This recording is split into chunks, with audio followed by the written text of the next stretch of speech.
Hello everyone. आज हमारे साथ है पीएचडी इंटरव्यू एक्सपीरियंस शेयर करने के लिए आईआईसी बेंगलोर का जो है कि अभिजीत हलदर। पहले अभिजीत, कॉन्ग्रेचुलेशन आपका सिलेक्शन के लिए। Thank you sir. और थैंक यू सर। आपका घर कहाँ पे है और एमएससी बीएससी कहाँ से किया है वो पहले बताइए। मेरा घर सर वेस्ट बंगाल में है, मुर्शिदाबाद डिस्ट्रिक्ट में। मैं मेरा बीएससी कंप्लीट किया वो कृष्णनाथ कॉलेज बहरमपुर। एंड उसके बाद मैंने जैम क्वालिफाई करके आईआईटी हैदराबाद में एमएससी किया वो 2 इयर्स। उसके बाद मैंने गेट क्वालिफाई करके आईएससी में इंटरव्यू दिया। फिर तीनों डिपार्टमेंट में मैंने इंटरव्यू दिया आईएससी में, तो तीनों डिपार्टमेंट में मेरे को सिलेक्ट हो गया। तो आज मैं शेयर करूंगा मेरे कैसे गया था इंटरव्यू। सॉरी। अच्छा, ठीक है, तो एक एक करके करेंगे, ठीक है। ठीक है। पहला फिजिक्स का इंटरव्यू पहले शेयर करिए आईआईसी बेंगलोर का। तो फिजिक्स का इंटरव्यू पहले मैं रूम में बहुत फैकल्टी मेंबर था, 7-8 फैकल्टी मेंबर था। तो मैंने आया, उसके बाद सर ने एकेडमिक रिकॉर्ड पहले चेक किया, कहाँ से बीएससी कहाँ से एमएससी, एमएससी में कितना कितना सीजीपीए था, बीएससी में कितना सीजीपीए था। उसके बाद सब मिला के उन लोगों ने देख लिया। उसके बाद स्टार्ट किया। मेरे को बोला तुम्हें कौन कौन सब्जेक्ट तुमने पढ़ पाया हो। तो मैंने सर को बोला मैंने solid state physics, quantum mechanics, statistical mechanics, ये तीनों सब्जेक्ट मैंने पढ़ पाया हूँ। तो पहले सर ने मेरे को पूछा, सॉलिड स्टेट फिजिक्स से पूछा, मेरे को बताइए क्रिस्टलाइन सॉलिड क्या होता है, नॉन क्रिस्टलाइन सॉलिड क्या होता है। तो इजी था ये, मैंने बता दिया क्रिस्टलाइन सॉलिड क्या होता है। सर को बोला मैंने क्रिस्टलाइन सॉलिड होता है सर उसमें जो एटम का पीरियोडिसिटी होता है, मतलब एटम पीरियोडिक अरेंजमेंट में वहां पर होता है। और इसमें क्या होता है, नॉन क्रिस्टलाइन सॉलिड में क्या होता है, उसमें एटम का कोई पीरियोडिसिटी नहीं जाता है। उसमें क्या होता है, एटम का डिस्ट्रीब्यूशन रैंडम होता है। मान लीजिए यहाँ पर कोई एक मटेरियल है, क्रिस्टलाइन सॉलिड है, तो यहाँ पर क्या होगा, यहाँ पर ऐसे ऐसे डिस्ट्रीब्यूशन होगा एटम का, ये पीरियोडिक अरेंजमेंट में होगा। ये है crystalline solid. Non crystalline solid में क्या होगा, एटम का डिस्ट्रीब्यूशन ऐसे ऐसे होगा। ठीक है। उसके बाद मेरे को पूछा, मान लो तुम एक एक्सरे इसके ऊपर इंसिडेंट कर रहा हो, तो इसके लिए क्या स्पेक्ट्रम मिलेगा, इसके लिए क्या स्पेक्ट्रम मिलेगा। तो मैंने सर को बताया। तो इसके ऊपर जब हम लोग एक्सरे डिफ्रेक्शन किया था, तो उससे भी मेरे को क्वेश्चन पूछा, बाद में आता हूँ।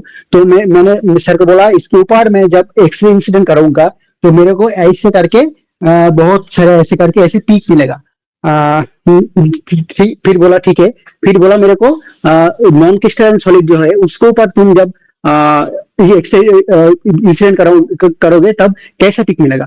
तो मैंने सर को बता दिया, सर यहाँ पर तो सारे प्लेन एक ओरिएंटेड है, एक पीरियोडिक में ओरिएंटेड है, लेकिन इसमें प्लेन का ओरिएंटेशन कुछ अलग ही है, मतलब रैंडमली ओरिएंटेड है। तो क्या होगा, इसमें एक्सरे जाएगा तो ऐसे ऐसे ऐसे डिफरेंट पिक मिलेगा। मतलब हम लोगों को ऐसा मतलब बॉर्डर रेट पिक मिलेगा, ऐसे ऐसे बॉर्डर रेट पिक मिलेगा। फिर खत्म हो गया। फिर इसके बाद मेरे को पूछा नॉन प्रिमिटिव सेल क्या होता है, प्रिमिटिव सेल क्या होता है। मैंने बोला प्रिमिटिव सेल में sir effective number of atom 1 होता है। फिर मेरे को बोला एफसीसी लैटिस ड्रॉ करिए। फिर मैंने एफसीसी लैटिस ऐसे करके ड्रॉ कर दिया, मैंने दिखा दिया ऐसे करके। यहाँ पर जो एटम है ऐसे करके दिखा दिया ऐसे ऐसे। फिर बोला है इसके अंदर तुम प्रिमिटिव सेल ड्रॉ करो। फिर मैंने कुछ टाइम सोचा। फिर सर ने बोला सोचो, 1 मिनट टाइम दे रहा हूँ तुमको, सोचो। फिर मैंने सोच के पता लगाया कि क्या होगा, इसके अंदर प्रिमिटिव सेल मतलब इफेक्टिव नंबर ऑफ एटम होना चाहिए। तो मैंने ऐसे ऐसे करके इधर एक 3 डायमेंशनल एक बॉक्स ड्रॉ कर दिया। तो इसके 3 डायमेंशनल बॉक्स ड्रॉ कर दिया। तो इसमें देख लिया, सर को बोल दिया सर इसमें इफेक्टिव नंबर ऑफ एटम 1 आएगा, तो इसके अंदर ये हो गया हमारा प्रिमिटिव सेल। बस हो गया। फिर सर ने बोला ये हो गया। फिर सर ने मेरे को बोला तुमने एमएससी में कौन सा एक्सपेरिमेंट किया हो। मैंने बोला सर मेरा फेवरेट एक्सपेरिमेंट था जीमन इफेक्ट था, फिर एक्सरे डिफ्रेक्शन था। फिर मेरे को पूछा जीमन इफेक्ट क्या होता है। फिर मैंने बोला सर को सर जब हम एक सोडियम एटम को मैग्नेटिक फील्ड में रखते हो, कोई एक्सटर्नल मैग्नेटिक फील्ड में कोई सोडियम एटम को हम लोग यहाँ पर ले आऊंगा तो क्या होगा, इसका जो एनर्जी लेवल है, इसका एनर्जी लेवल बहुत सारे एनर्जी लेवल में स्प्लिट हो जाएगा। ठीक है, स्प्लिट हो जाएगा। फिर हम लोग को क्या मिलेगा, हम लोग को एब्सेंस ऑफ मैग्नेटिक फील्ड का वजह से हम लोगों को एक लाइन मिलता है, एक स्पेक्ट्रल लाइन मिलता है। बट हम लोग को ये मैग्नेटिक फील्ड अप्लाई करने के बाद तीनों लाइन मिलेगा और तीनों से भी ज्यादा लाइन मिलेगा। ठीक है, ये होता है जीमेन इफेक्ट। तो मेरे को बोला ये जीमेन इफेक्ट में नॉर्मल जीमेन इफेक्ट क्या है।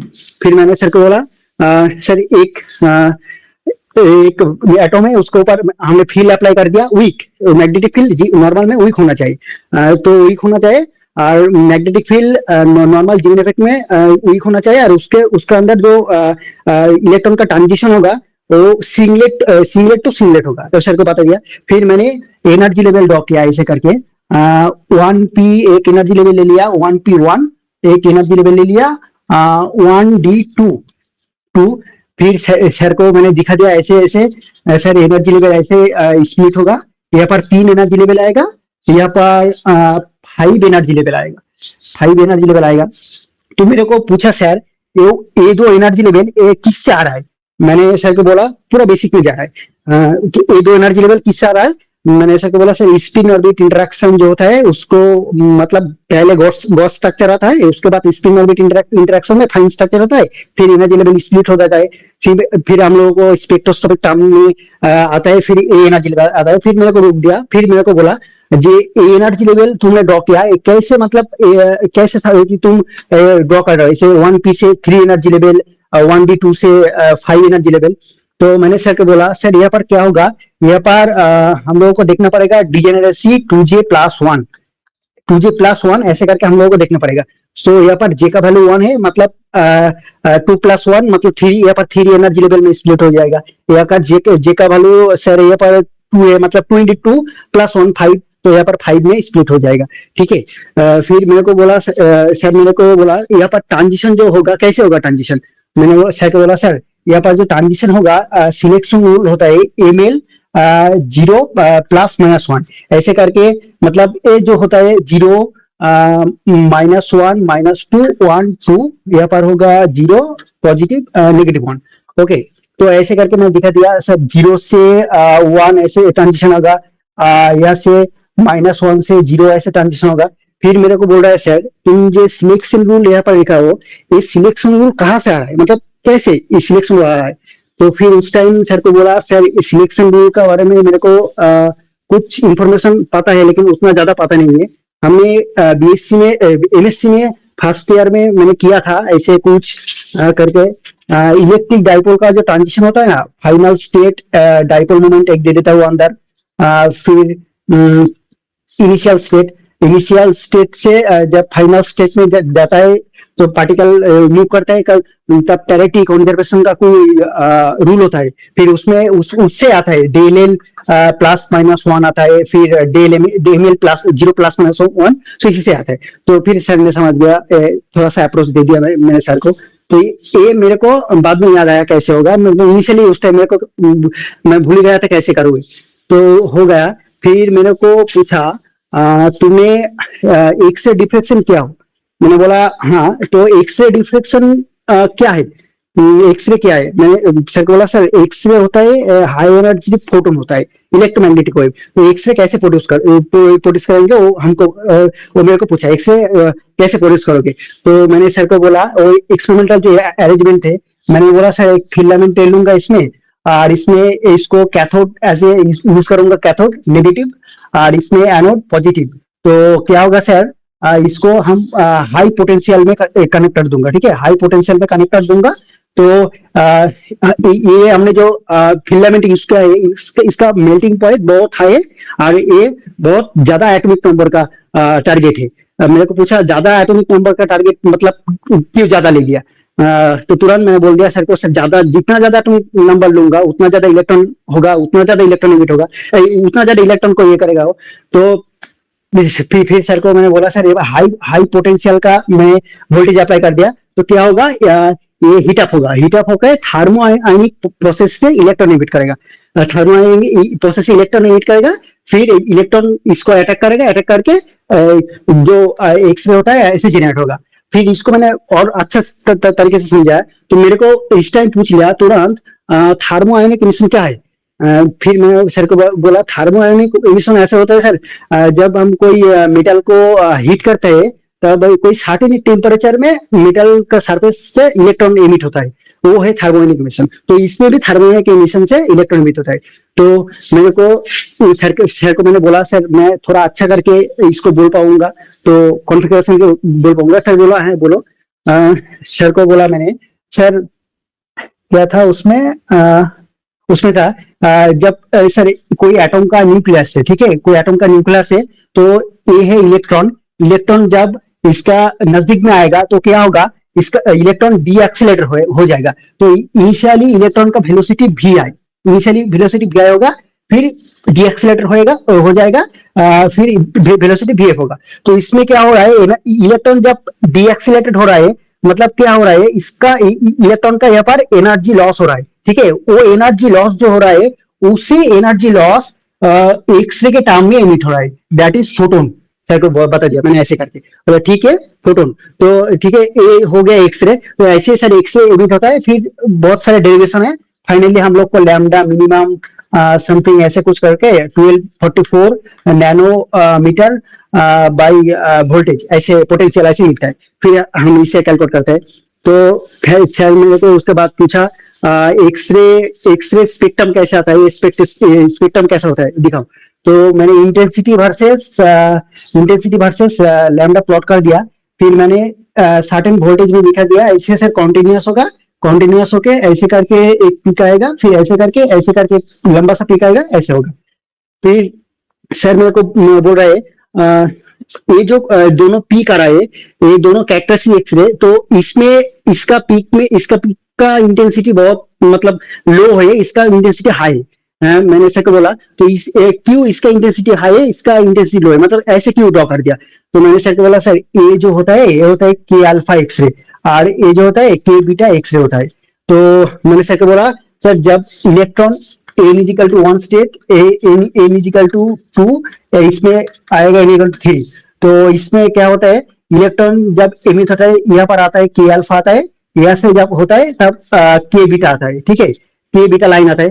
तो सर को बोला सर एक्साइटेड स्टेट में जितना सारे इलेक्ट्रॉन, मतलब जितना ज्यादा इलेक्ट्रॉन होगा उतना ज्यादा इलेक्ट्रॉन आएगा, तो इंटेंसिटी उतना ज्यादा होगा। तो के बीटा की करस्पॉन्डिंग जो एक्साइटेड स्टेट है उसमें बहुत सारे इलेक्ट्रॉन है, इसलिए क्या होगा, इसलिए इलेक्ट्रॉन बहुत आ रहा है, इसलिए के बीटा का करस्पॉन्डिंग पीक बहुत ज्यादा है, के अल्फा की करस्पॉन्डिंग पीक बहुत कम है। फिर एक्सरे खत्म हो गया। फिर मेरे को पूछा तुम्हें एक्सरे डिफ्रेक्शन क्या हो, तो एक्सरे डिफ्रेक्शन का जो बैक्स लॉ होता है, वो Bragg's law 2d sin theta is equal to L lambda होता है। फिर वो लिखने के लिए बोला, प्रूव नहीं करने के लिए बोला 2d sin theta L lambda, 2d sin theta L lambda. फिर मेरे को सर बोला यहाँ पर तुमने जो लिया हो एन का वैल्यू 1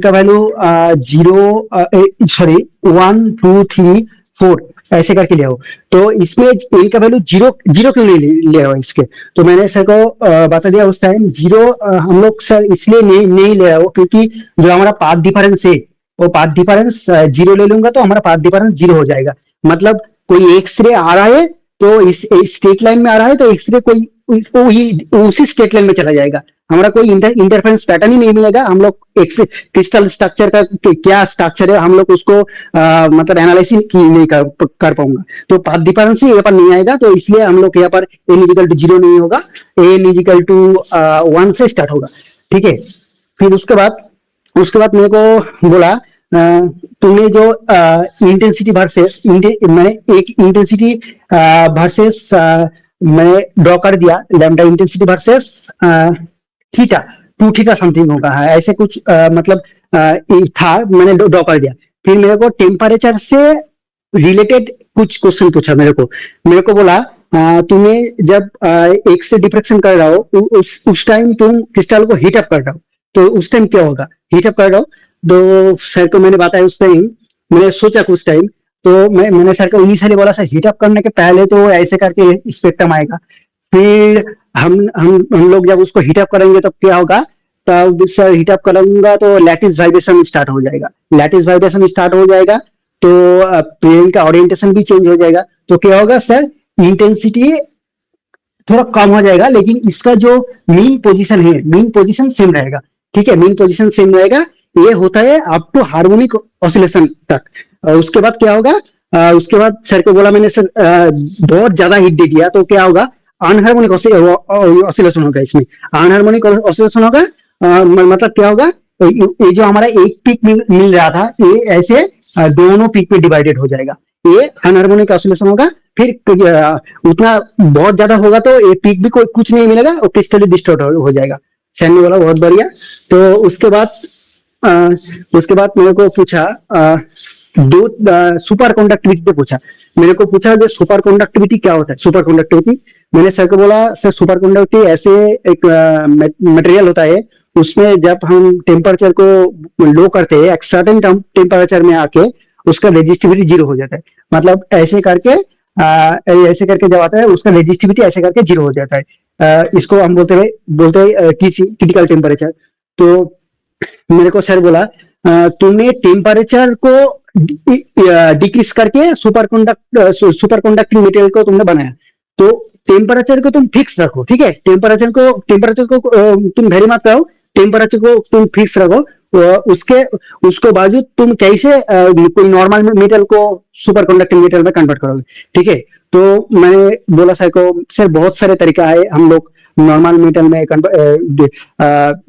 मेटल से सुपर कंडक्टिंग मटेरियल में कन्वर्ट करने का बहुत सारे तरीका है।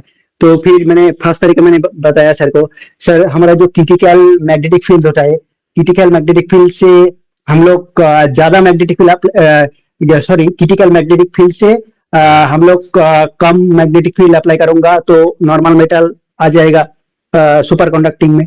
Critical current density, critical current से कम करंट हम लोग अप्लाई करूंगा तो फिर आ जाएगा। फिर और एक अच्छा बात बताया मैंने सर को, 3.5 KTC ये होता है सुपर कंडक्टर का जो बैंड गैप। इससे हम लोग कम एनर्जी दूंगा तो सुपर कंडक्टिंग मटेरियल में कन्वर्ट हो जाएगा।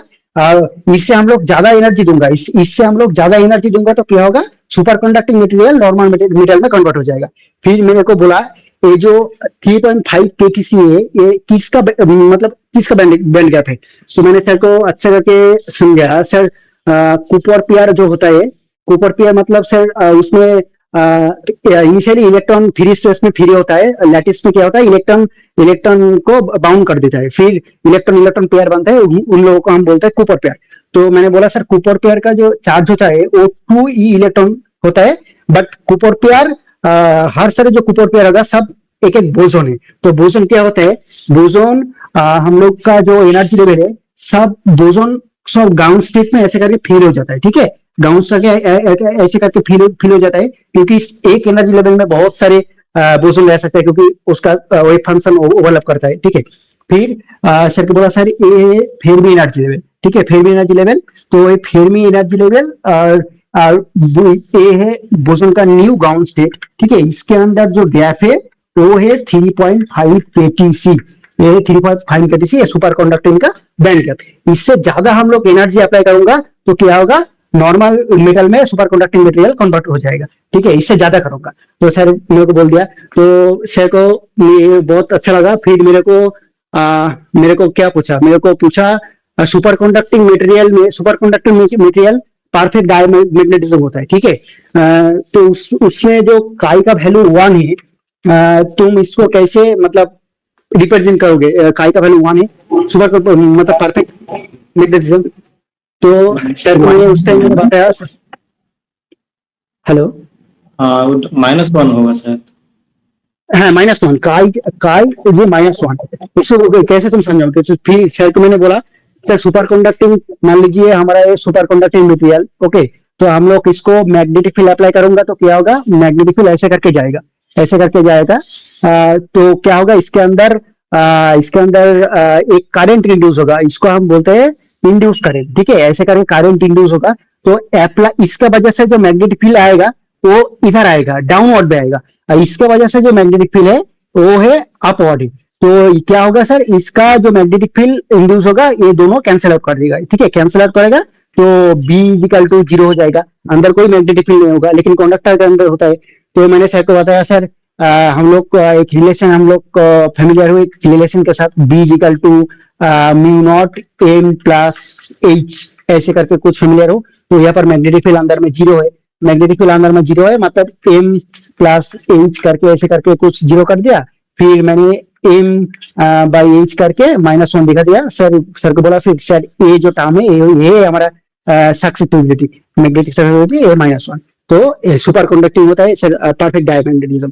तो मेरे को सॉलिड से बहुत सारे क्वेश्चन पूछ लिया था, और भी शायद कुछ क्वेश्चन मेरे को पूछा था, अभी याद नहीं है मेरे को। तो हो मेरे को पूछा था फार्मी एनर्जी क्या होता है।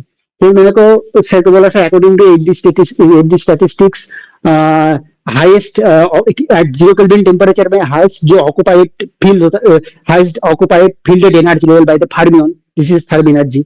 तो फार्मी एनर्जी से मैंने वही पूछा, फिर फार्मी एनर्जी का जो फंक्शन है वो मैंने को ड्रॉ करने के लिए बोला। फिर बोला टेम्परेचर को बहुत सारे इंक्रीज कर रहा हो, बहुत सारे डिक्रीज कर रहा हो, कब तब क्या होगा, वो मैंने बहुत छोटा प्रॉब्लम था, मैं बता दिया सर को।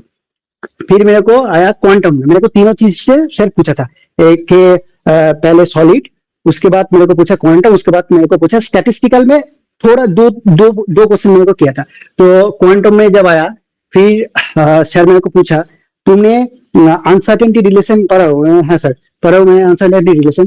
तो अनसर्टेनिटी रिलेशन लिखने के लिए बोला, तो मैंने अनसर्टेनिटी रिलेशन में del x del p x greater equal to h cut by 2 ऐसे लिख दिया। फिर इसका स्टेटमेंट मेरे को बोलने के लिए बोला, मैंने बोला सर एक्स हम लोग क्वांटम मैकेनिक्स के लिए पोजीशन मोमेंटम का हम लोग एक साथ नहीं मेजरमेंट कर सकते हो, ठीक है। तो मेरे को सर पूछा क्यों नहीं मेजरमेंट कर सकते हो हम लोग एक साथ।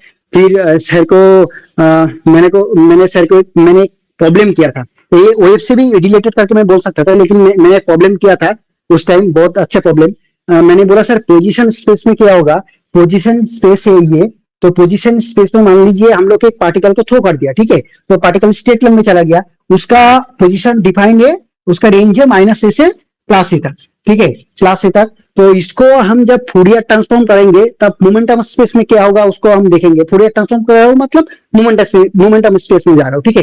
तो मैंने सर को बोला उस टाइम सर इसका जब हम लोग फूरियर ट्रांसफॉर्म करेंगे एफ करके √2 करके -a to +a, फंक्शन यहाँ पर कांस्टेंट है e पावर आयोटा के एक्स dx करके करूंगा।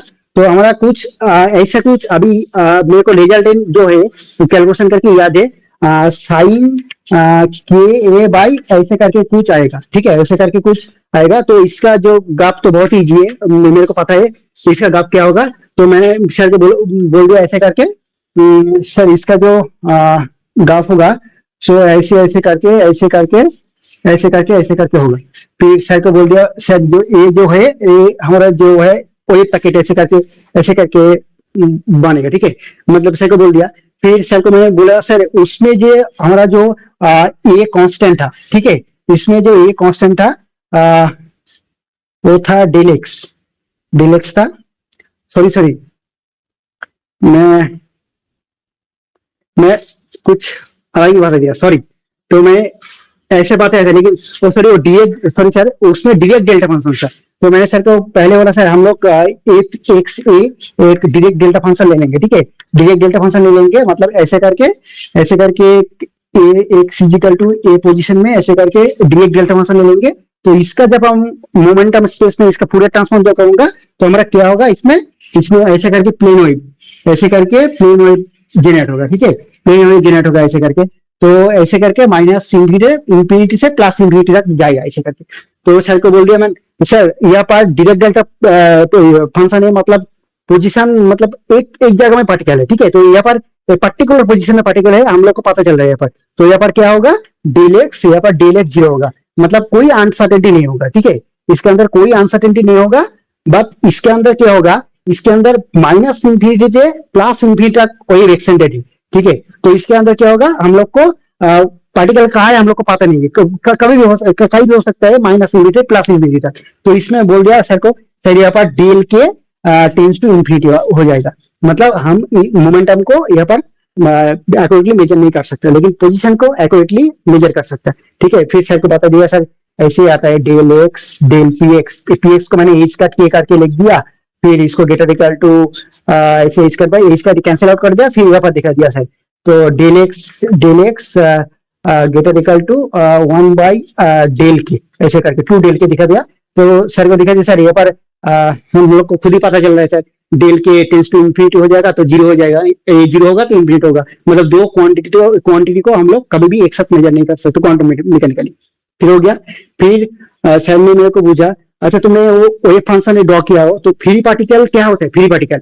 तो मैंने सर को बोला सर फ्री पार्टिकल ऐसा होता है सर उसके ऊपर कोई फोर्स नहीं रहता है, फोर्स जीरो होता है। तो फोर्स जीरो होता है तो उसके अंदर फोर्स जीरो होता है, पोटेंशियल कांस्टेंट होता है, पोटेंशियल कांस्टेंट होता है। तो फ्री पार्टिकल का वही फंक्शन मेरे को ड्रॉ करने के लिए बोला, तो मैंने साई एक्स ऐसे करके एक्सपोनेंशियल प्लस माइनस की एक्स करके ऐसे ड्रॉ कर दिया। फिर बोला sir plus sign minus sign का जो बात बता दिया। फिर मेरे को बोला है सर ने तुम्हें बोला है पोटेंशियल कांस्टेंट है तो पोटेंशियल जीरो नहीं हो सकता क्या। फिर सर को बताया।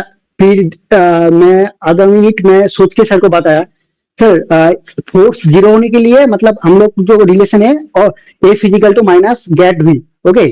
तो सर को बताया उस टाइम मैंने ऐसे करके बता दिया सर को सर हमारा ये वी नॉट पोटेंशियल है, ठीक है, वी नॉट पोटेंशियल है। सो पार्टिकल जब यहाँ पर रहेगा, ठीक है, पार्टिकल यहाँ पर रहेगा, इसके रेफरेंस में हम लोग इसको जब मेजर करूंगा तब पोटेंशियल कांस्टेंट आएगा, ठीक है, बिकॉज यहाँ पर वी नॉट पोटेंशियल है। तो एक फोर्स डेरिवेटिव करके हम लोग को जीरो मिलेगा। हम लोग जब रेफरेंस लेवल इस लेवल को हम लोग लूंगा तो क्या होगा, कोई मतलब पोटेंशियल नहीं है, मतलब रेफरेंस लेवल में पार्टिकल है। तो इस टाइम में पार्टिकल क्या होगा, पार्टिकल का पोटेंशियल जीरो होगा। तो पार्टिकल का पोटेंशियल जीरो होगा सो फोर्स भी यहाँ पर जीरो होगा। तो सर को मॉडिफाई करके बोल दिया सर तो उसमें सर पोटेंशियल कांस्टेंट नहीं होगा, उसमें पोटेंशियल कांस्टेंट भी हो सकता है, जीरो भी हो सकता है, ठीक है। तो दोनों केस भी हो सकता है बट उसमें फोर्स जीरो आएगा। तो पार्टिकल का जो फोर्स जीरो आएगा मीन वो है फ्री पार्टिकल। तो फ्री पार्टिकल मैंने बोल दिया फ्री पार्टिकल। फिर उसके बाद सर मेरे को पोटेंशियल बॉक्स से एक क्वेश्चन पूछा, तो बहुत ही इजी क्वेश्चन पूछा था वो पोटेंशियल, मतलब वही फंक्शन ड्रॉ करने के लिए बोला था, ठीक है। तो मैंने को पूछा जो पोटेंशियल बॉक्स है उसको एक साइड फाइनाइट कर दो और एक साइड इनफाइनाइट कर दो, ठीक है। उसके बाद तुम जो गाउस स्टेट एनर्जी पहले जो होता है इनफाइनाइट के लिए, अभी नया सिस्टम के लिए क्या है गाउस स्टेट एनर्जी का गाउस स्टेट वेव फंक्शन क्या होगा। फिर मैंने सर को ऐसे करके बता दिया, ऐसे करके इन्फिनिटी ले लिया, ऐसे करके इन्फिनिटी ले लिया। फिर एक कांस्टेंट पोटेंशियल है वी नॉट। फिर सर को मैंने गाउस स्टेट वेव फंक्शन ऐसे करके बता दिया। तो क्या होगा, इसमें पोटेंशियल इन्फिनिटी है, इसमें इनफाइनाइट पोटेंशियल है, तो इसमें वही फंक्शन जीरो आएगा। ऐसे करके बता दिया। फिर ऐसे करके बता दिया। फिर सर मेरे को बोला ठीक है बहुत बढ़िया, मतलब ड्रॉ हो गया। इसमें बहुत सारे क्वेश्चन पूछा एनर्जी लेवल करके। तो मैंने इसका भी जवाब दे दिया। फिर मेरे को उसी अनसर्टेनिटी जो प्रिंसिपल है उसी से और एक क्वेश्चन पूछा। अच्छा हम लोग जो क्लासिकल मैकेनिक्स से एंगुलर मोमेंटम हम लोग को जो आता है ना, एंगुलर मोमेंटम हम लोग मेजर करते हैं, तो एंगुलर मोमेंटम क्वांटम मैकेनिकली तुम मेजर कर पाओगे, मतलब Lx, Ly, Lz सबको एक साथ मेजर कर पाओगे सबको। फिर मैंने सर को बोला सर नहीं सर एंगुलर मोमेंटम जो होता है L इजिकल टू Lx प्लस Ly प्लस Lz, हम लोग क्लासिकली इसको सब मेजर कर सकते हो, ठीक है। लेकिन क्वांटम मैकेनिकली हम लोग कोई भी दो क्वांटिटी को हम लोग एक साथ मेजर नहीं कर सकता। तो सर ने बोला क्यों मेजर नहीं कर सकता, क्योंकि जब अनसर्टेनिटी प्रिंसिपल से मैंने दिखा दिया सर को, सर हम लोग जब मेजर करेंगे तो Lx, Ly ऐसे करके कुछ आएगा, फिर इसको अनसर्टेनिटी प्रोडक्ट Lz का एक्सपेक्टेशन ले लो ऐसे कुछ आएगा, ये पर आयटा एच का आएगा। फिर मैंने सर के पूरा सोल्यूशन करके बता दिया। फिर मैंने बोला सर इसको तो दोनों का अनसर्टेनिटी प्रोडक्ट ये हो रहा है, मतलब दोनों को एक साथ हम लोग मेजर ही नहीं कर पाऊंगा, तो तीनों का एक साथ मेजरमेंट करके क्वांटम मैकेनिकली नहीं हो सकता। फिर सर मेरे को बोला फिर क्वांटम मैकेनिकली तुम कैसे एंगुलर मोमेंटम को मेजर करोगे। फिर सर मेरे को बोला सर हम लोग को पता है sir L square and L Z, ठीक है, ये दोनों कंपोनेंट एक साथ क्या करता है मेजर कम्यूट करता है। तो इससे कम्यूट करेगा तो इसका जो एल इसका जो आइगन फंक्शन होगा सेम आइगन फंक्शन होगा, ठीक है इसका। तो क्या होगा, हम लोग एल स्क्वायर को जब ऑपरेट करेंगे इसके ऊपर एल एम के ऊपर, तब क्या मिलेगा हम लोगों को एक L into L plus one eigen value मिलेगा एच का स्क्वायर, ठीक है, समथिंग वेव फंक्शन यहाँ पर सेम वेव फंक्शन। तो हम लोग हमने सर को बताया सर यहाँ पर जो एल स्क्वायर है यह से हम लोग एंगुलर मोमेंटम को ऐसे करके मेजर करेंगे, L into L plus one into H cut. Okay, फिर सेम सेम प्रोसेस हम लोग अप्लाई करूंगा, एल जेड कंपोनेंट इसका ऊपर ऑपरेटर इसके ऊपर अप्लाई करूंगा, तो एल जेड भी हम लोग मेजर कर पाएंगे। तो हम लोग ये सब दो क्वांटिटी यहाँ पर मेजर करता हूँ, L L and L Z. फिर क्वांटम मेरे को खत्म कर दिया सर, क्वांटम में बहुत क्वेश्चन पूछ लिया। तो उसके बाद मेरे को एक सर था, पीछे बैठे सबसे पीछे था, वो मेरे को फर्स्ट टाइम मेरे को क्वेश्चन पूछा मेरे को, तो डिबोगली हाइपोथेसिस तुमने जो किया हो, lambda is equal to H by P, ठीक है, lambda is equal to H by P de Broglie hypothesis है। तो डिबोगली हाइपोथेसिस है, तो तुम इसको तुम वेरीफाई कर पाओगे इसको तुम? मैंने तो 2 मिनट सोचा इसको, नहीं मतलब कैसे वेरीफाई करूं, मैं कभी भी कोई प्रॉब्लम ही नहीं किया हो। तो इसको मैंने सर ने थोड़ा सा हिंट्स दिया था, तो उसके बाद मैंने वो जो पहले गलती कर रहा था वो वाला प्रॉब्लम था कि, तो मैंने क्या था, तो इससे सर को बता दिया, सर मेरे को बोला कि ऐसे करके कोई पार्टिकल को थ्रो कर रहा हो माइनस ए से प्लस ए तक, ठीक है, ये पर कांस्टेंट है, तो ए है पोजीशन स्पेस में, तो पार्टिकल ऐसे करके जा रहा है, ठीक है, पार्टिकल ऐसे करके जा रहा है, अभी कोई क्वांटम मैकेनिकल फिनोमेना नहीं आया। फिर उसके बाद क्या हुआ, उसके बाद मैंने ऐसे करके ड्रॉ कर दिया, फिर साइन के ए बाई के ऐसे करके उसका फूरियर ट्रांसफॉर्म कर दिया। मैंने सर को बोला, सर मेरे को बोला फूरियर, इसका जो फूरियर ट्रांसफॉर्म करना है उसको करो, फिर तुमको पता चलेगा कैसे वेरीफाई करना है। फिर मेरे को ऐसे करके ऐसे गाप मिला, ठीक है, ऐसे करके गाप मिला, ये है मोमेंटम स्पेस। फिर मेरे को समझ में आया, यहाँ पर जो लैम्डा है वो है के स्पेस में है, मतलब मोमेंटम स्पेस में है। मतलब डिबोगली हाइपोथेसिस में क्या था, लैम्डा एच बाई पी था, मतलब लैम्डा मोमेंटम के ऊपर डिपेंड कर रहा है। फिर यहाँ पर क्या हो रहा है, सेम हो रहा है, लैम्डा के ऊपर डिपेंड कर, मतलब मोमेंटम के ऊपर डिपेंड कर रहा है। तो सर को बोलते हैं, हाँ सर यहाँ से हम लोग वेरीफाई कर सकते हो डिबोगली हाइपोथेसिस को, मतलब लैम्डा कोई मोमेंटम के ऊपर मतलब डिपेंड करता है। फिर हो गया ये वाला क्वेश्चन मेरे को पूछ लिया। फिर आया स्टैटिस्टिकल में मेरे को 2 क्वेश्चन मेरे को पूछा था। एक क्वेश्चन बोला, हम लोग स्टैटिस्टिकल को मतलब क्यों स्टैटिस्टिकल मैकेनिक हम लोग पढ़ते हो, मतलब किस लिए पढ़ते हो? तो मैं एक ही आंसर दिया था, मैंने छोटा सा आंसर दिया था। मैंने सर को बोला, सर जब ऑब्जर्वेशन लार्ज होगा तब स्टैटिस्टिकल मैकेनिक्स अप्लाई करूंगा। सर बोला समझे नहीं, किसका ऑब्जर्वेशन लार्ज होगा, किसका? तो कोई सिस्टम कोई ऐसे करके कुछ किसी का तो लार्ज होगा, तब हम लोग अप्लाई करेंगे। तो मैंने क्या किया उस टाइम, कॉइन, मतलब हिंदी में क्या बोलो, सिक्का का मैंने सहारा लिया। तो सर को बोला, सर हम लोग कोई कॉइन को उछला करेंगे, तो ये इसमें हेड भी है, इस पे टेल भी है, ठीक है, तो 50% करके इसका प्रोबेबिलिटी होगा, 50% करके प्रोबेबिलिटी होगा। लेकिन हमने इसको क्या किया, हमने इसको 10 टाइम्स इसको उछला किया, 10 टाइम, बट 7 टाइम्स हेड मिला, 3 टाइम्स टेल मिला, ठीक है, 3 टाइम्स सॉरी टेल मिला इसको। तो क्या हुआ, इसमें 50%, इसमें 7 है, इसमें 3 है, तो 50% प्रोबेबिलिटी नहीं हुआ। तो मैंने सर को बोला, सर हम लोग इसको बहुत बार करेंगे, मतलब लाखों टाइम करेंगे, तो लाखों टाइम करेंगे तो ऐसा कुछ सिचुएशन आ जाएगा, इसमें भी 50% आएगा, इसमें भी 50% आएगा। तो लार्ज ऑब्जर्वेशन जब करेंगे, तो लार्ज ऑब्जर्वेशन में हम लोग स्टैटिस्टिकल मैकेनिक्स को अप्लाई करते हैं, ठीक है। तो मेरे को बता दिया सर को, फिर सर ने बोला ठीक है, ऐसे ये एग्जाम्पल बहुत बढ़िया था। फिर सर ने मेरे को पूछा था, 2 एनर्जी लेवल है, 2 एनर्जी लेवल ड्रॉ करने के लिए बोला, एक एनर्जी लेवल E1 है, एक एनर्जी लेवल E2 है, ठीक है। फिर मेरे को पूछा, तुम्हारे पास n नंबर ऑफ पार्टिकल है, ठीक है, n नंबर ऑफ पार्टिकल है, थर्मल इक्विलिब्रियम में n नंबर ऑफ पार्टिकल है।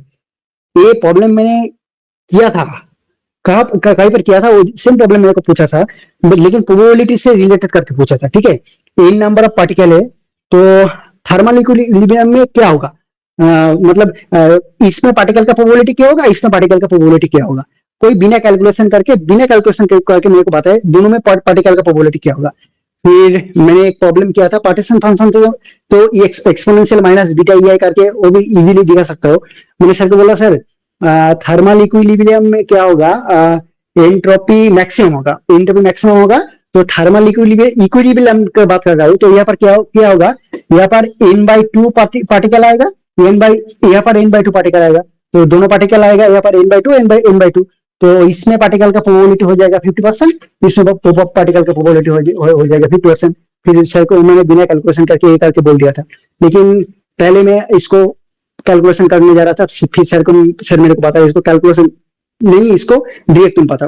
फिर ये मैंने सर को बोल दिया। और भी मेरे को क्वेश्चन पूछा था, अभी 2-4 क्वेश्चन है अभी मेरे को याद नहीं है। एक क्वेश्चन मेरे को अभी थोड़ा 1 मिनट रुक के बोल रहा हूँ।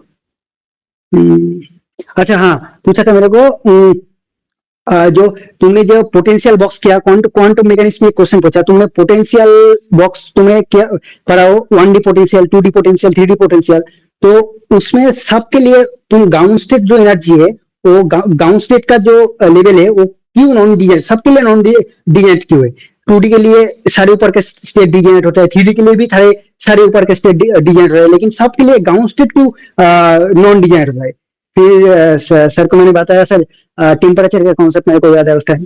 सर को मैंने बताया, सर टेम्परेचर हम लोग टेंस टू 0 करते हैं तब क्या होगा, तब एंट्रोपी, थर्मोडायनामिक्स थर्ड लॉ है, तो एंट्रोपी टेंस टू 0 हो जाएगा। ठीक है, एंट्रोपी टेंस टू 0 हो जाएगा, मतलब टी इज इक्वल टू 0 में क्या होगा, ग्राउंड स्टेट में पार्टिकल का प्रोबेबिलिटी सबसे ज्यादा होगा ग्राउंड स्टेट में। तो हम लोगों को एक इक्वेशन मालूम है, entropy S is equal to k ln omega. ठीक है, ओमेगा ए स्टेट है, माइक्रो स्टेट है, मतलब इसको क्वांटम मैकेनिक्स में हम लोग स्टेट को इसको डिफाइन कर रहा हूँ। तो इसमें एस 0 हो जाएगा, एस 0 होगा मतलब k ln omega is equal to हो जाएगा, तो ओमेगा इज इक्वल टू 1, मतलब वन स्टेट आ गया। तो सर को दिखा दिया मैंने, सर टी टेंस टू जब 0 करूंगा तो ऐसे आ जाएगा, स्टेट हमारा पास 1 आ जाएगा। इसलिए सर हर वन डायमेंशनल पोटेंशियल ले लो, 2 डायमेंशनल ले लो, 3 डायमेंशनल ले लो, हर में सर क्या होगा, नॉन डिजेनरेट होगा। तो सर को ये बात मैंने बता दिया सर को। फिर मेरे को इंटरव्यू 45 मिनट मेरे को ऐसे करके गया था, फिर मेरे को खत्म हुआ।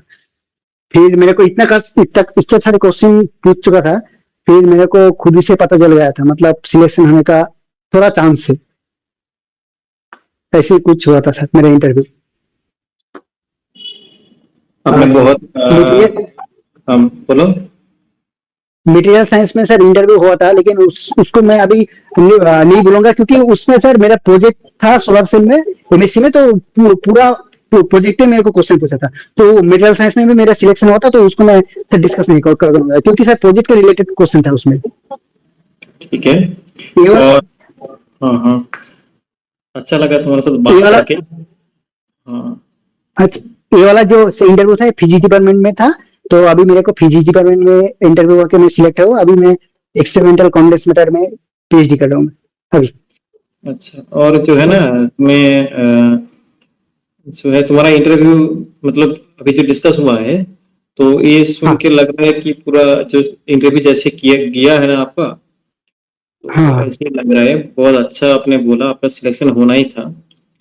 और आपको कोई सजेशन है अपकमिंग स्टूडेंट के लिए, जिसका इंटरव्यू के लिए कुछ तैयारी का तरीका क्या करे? इंटरव्यू के लिए एक ही बोलूंगा सर, उतना ज्यादा मतलब बहुत सारे डेरिवेशन करने का कोई जरूरत नहीं है। जो चीज मतलब एग्जाम के लिए जो चीज पढ़ रहा हो हम लोग, तो उसका करस्पॉन्डिंग जो बहुत बेसिक है, एकदम पूरा बेसिक चीज पढ़ना है। आपने तो देखा मैंने सुपर कंडक्टिविटी में बहुत सारे क्वेश्चन है, बहुत कूपर पेयर का बहुत सारे था, टाइप 1 टाइप 2 मैंने को कुछ नहीं पता, मेरे को ओनली बेसिक पूछा था, कैसे हम लोग इसको चेंज करेंगे, कैसे, ऐसे बेसिक पढ़ना है। तो बेसिक ऐसे पढ़ेंगे तो क्वालिफाई हो जाएगा। बहुत सारे ऐसे कि बैंड गैप की फिजिकल सिग्निफिकेशन क्या है, मतलब फिजिकली कैसे बैंड गैप को रिप्रेजेंट करो, ये भी मेरे को पूछा था। तो ऐसे बहुत सारे बेसिक है। Conic Penney model, conic Penney model को बहुत बड़ा डेरिवेशन है। कोनिक पेनी मॉडल का जो 20% डेरिवेशन है, वो भी मेरे को नहीं याद नहीं करना पड़ा, क्योंकि साइड में बता दिया 20% डेरिवेशन लिखने के लिए।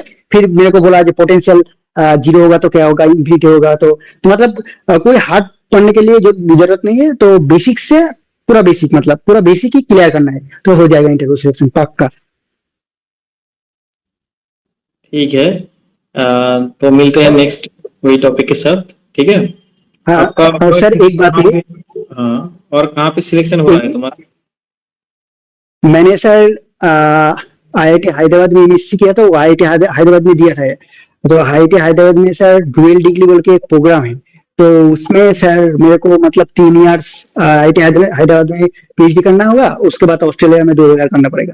तो ऐसे करके कुछ मेरे को ऑफर मिला था, मेरे को सेट दिया था, तो मेरे को बाहर जाने का अभी कोई मतलब ऐसे कोई मतलब प्लान नहीं है। तो मैंने 2 जगह में मैंने इंटरव्यू दिया था, IISc में दिया था 2 डिपार्टमेंट में, IIT में दिया, फिजिक्स में दिया था। तो IISc में मेरे को दोनों में ही मेरे को सिलेक्शन हो गया था।